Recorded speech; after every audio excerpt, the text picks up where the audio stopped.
بسم اللہ الرحمن الرحیم۔ شب برات کے 12 رکعات نفل کا طریقہ اللہ پاک کو یہ نماز بہت پسند ہے۔ مکمل جاننے کے لیے ویڈیو کو اینڈ تک ضرور دیکھیے گا۔ محترم ناظرین، شعبان کی 15ویں شب شب برات کہلاتی ہے، یعنی وہ رات جس میں مخلوق کو گناہوں سے بری کر دیا جاتا ہے۔ تقریباً 10 صحابہ اکرام سے اس رات کے متعلق احادیث منقول ہے۔ حضرت عائشہ رضی اللہ عنہما فرماتی ہیں کہ شعبان کی 15ویں شب کو میں نے نبی کریم صلی اللہ علیہ وآلہ وسلم کو اپنی آرام گاہ پر موجود نہ پایا تو تلاش میں نکلی، دیکھا کہ آپ جنت البقیع کے قبرستان میں ہیں۔ پھر مجھ سے فرمایا کہ آج شعبان کی 15ویں رات ہے۔ اس رات میں اللہ تعالیٰ آسمان دنیا پر نزول فرماتا ہے اور قبیلہ بنی قلب کی بکریوں کے بالوں کی تعداد سے بھی زیادہ گنہگاروں کی بخشش فرماتا ہے۔ دوسری حدیث میں ہے، اس سال پیدا ہونے والے ہر بچے کا نام لکھ دیا جاتا ہے۔ اس رات میں اس سال مرنے والے ہر آدمی کا نام لکھ لیا جاتا ہے۔ اس رات میں تمہارے اعمال اٹھائے جاتے ہیں اور تمہارا رزق اتارا جاتا ہے۔ اسی طرح ایک روایات میں ہے کہ اس رات میں تمام مخلوق کی مغفرت کر دی جاتی ہے سوائے 7 لوگوں کے: مشرک، والدین کا نافرمان، کینہ رکھنے والا، شرابی، قاتل، شلوار کو ٹخنوں سے نیچے لٹکانے والا اور چغل خور۔ ان 7 افراد کی اس عظیم رات میں بھی مغفرت نہیں ہوتی جب تک کہ یہ اپنے جرائم سے توبہ نہ کر لیں۔ حضرت علی رضی اللہ عنہ سے ایک روایات میں منقول ہے کہ اس رات میں عبادت کیا کرو اور دن میں روزہ رکھا کرو۔ اس رات سورج غروب ہوتے ہی اللہ تعالیٰ اپنے بندوں کی طرف متوجہ ہوتے ہیں اور اعلان ہوتا ہے، کون ہے جو گناہوں کی بخشش کروائے، کون ہے جو رزق میں وسعت طلب کرے، کون مصیبت زدہ ہے جو مصیبت سے چھٹکارا حاصل کرنا چاہتا ہو۔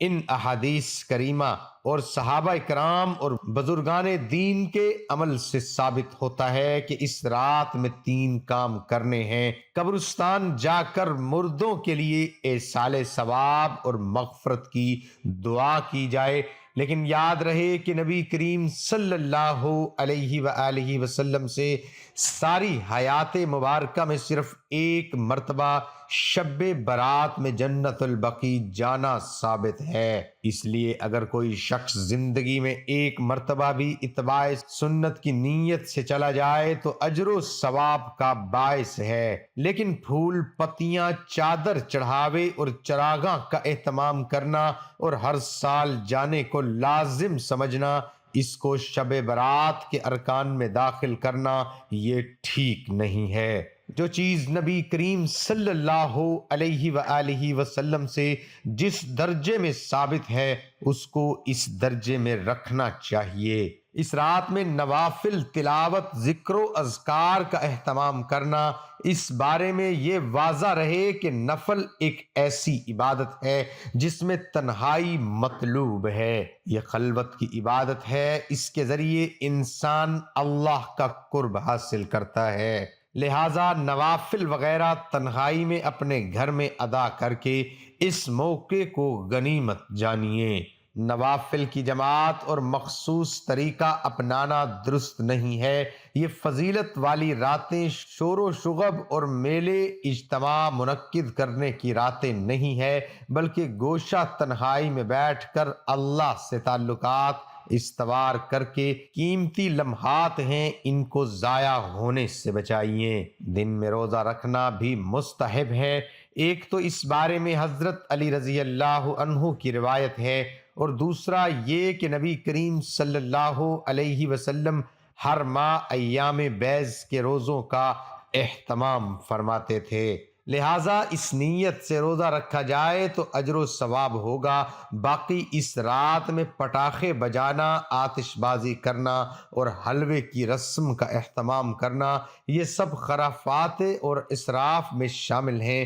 شیطان ان فضولیات میں انسان کو مشغول کر کے اللہ کی مغفرت اور عبادت سے محروم کر دینا چاہتا ہے، اور یہی شیطان کا اصل مقصد ہے۔ محترم ناظرین، شب برات جہاں ہم دیگر نوافل کا اہتمام کرتے ہیں، بہت ساری نفل نماز پڑھتے ہیں، میری آپ سے گزارش ہے کہ شب برات یہ 12 رکعت نماز نفل آپ ضرور پڑھیے گا۔ اس نماز کے پڑھنے کی بہت زیادہ فضیلت ہے، اور اللہ رب العالمین کو یہ نماز بہت زیادہ پسند ہے۔ اس نماز کی فضیلت کے بارے میں رسول اللہ صلی اللہ علیہ وآلہ وسلم نے ارشاد فرمایا کہ فرض نمازوں کے بعد نوافل میں سب سے افضل نوافل ہیں۔ یہ فرض نمازوں کے بعد نفل نماز میں سب سے افضل نفل نماز ہے۔ یہ آپ شب برات والی رات آپ ضرور ادا کیجئے گا، اس کی پڑھنے کی بہت زیادہ فضیلت ہے۔ اس رات یہ نوافل آپ ضرور پڑھیے گا۔ اس نماز کے پڑھنے کا طریقہ کیا ہے، نیت کیسے کریں گے، اس نماز کا وقت کب شروع ہوتا ہے، کب ختم ہوتا ہے، مکمل طریقہ آپ لوگوں کے ساتھ شیئر کرنے جا رہا ہوں۔ اس نماز کا وقت کب شروع ہوتا ہے اور کب ختم ہوتا ہے، تو اس حوالے سے جان لیجئے کہ عشاء کے فرض ادا کرنے بعد سے لے کر صبح طلوع فجر ہونے سے پہلے تک، یعنی سحری کا وقت ختم ہونے تک اس نماز کا وقت رہتا ہے۔ اس پوری رات میں آپ کسی بھی وقت یہ نماز ادا کر سکتے ہیں، یعنی عشاء کی نماز ادا کرنے کے بعد جیسے ہی آپ نے فرض پڑھ لیے تو اس کا وقت شروع ہو گیا۔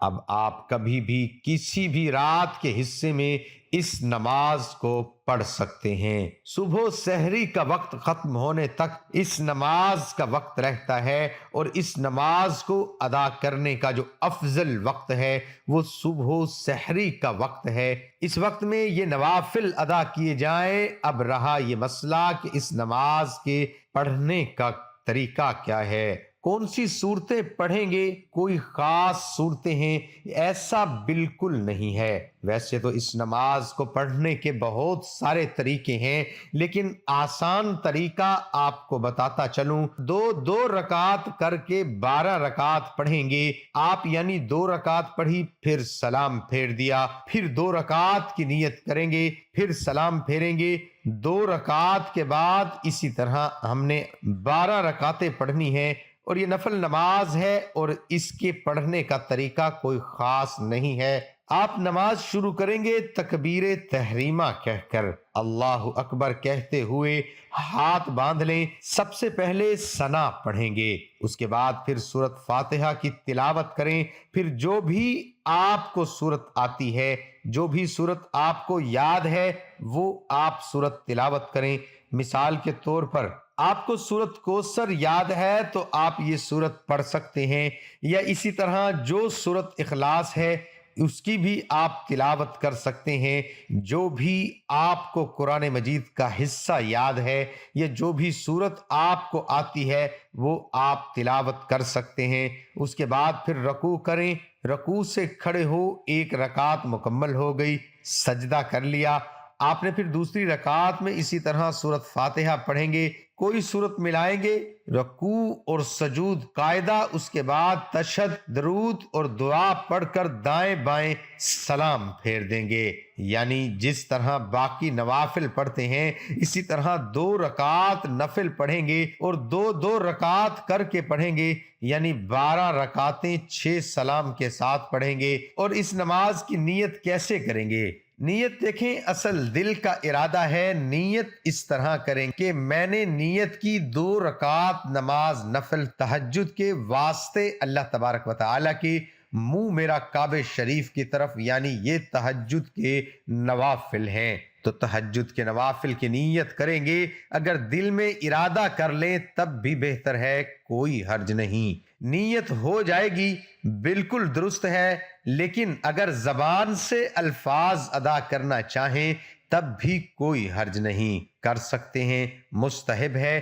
زبان سے نیت کے الفاظ ادا کرنا تو اس طریقے سے یہ 12 رکعتیں آپ ادا کریں۔ اس نماز کے پڑھنے کی بہت زیادہ فضیلت ہے۔ رسول اللہ صلی اللہ علیہ وآلہ وسلم نے ارشاد فرمایا، فرض نمازوں کے بعد نوافل میں سب سے افضل نوافل تہجد کے نوافل ہیں، تو اس لیے اس رات میں ان نوافل کا اہتمام بھی آپ ضرور کیجئے، اور بہتر اور افضل وقت وہ رات کا آخری حصہ ہے۔ رات کے آخری حصے میں اس نماز کو آپ ادا کریں۔ مجھے اپنی دعاؤں میں ضرور یاد رکھیے گا۔ دعا ہے کہ اللہ تعالیٰ میرا سنانا اور آپ کا سننا اپنی بارگاہ الہی میں قبول اور منظور فرمائے، آمین ثم آمین۔ تمام حضرات کمنٹ باکس میں اللہ تعالیٰ کے 99 ناموں میں سے ایک نام ضرور ٹائپ کریں۔